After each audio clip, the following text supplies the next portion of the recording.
Хотел бы отметить, что именно благодаря вашей поддержке народа Абхазии и республики в целом сегодня Абхазия имеет возможность развиваться, выстраивать свои экономические отношения главным образом с Российской Федерацией. Народ Абхазии помнит то историческое решение, которое принималось о признании абхазской государственности. И позвольте от народа Абхазии поблагодарить вас за такое решение. Российская Федерация всегда была последовательна в своей поддержке. Это касается и военно-политической поддержки, и социальной, экономической поддержки. И народ Абхазии, безусловно, ощущает всю эту поддержку.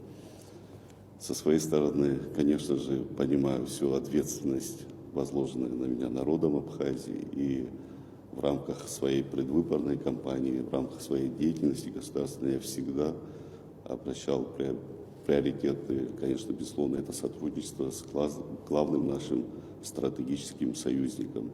У нас исторические, братские, экономические узы, которые мы намерены и дальше развивать.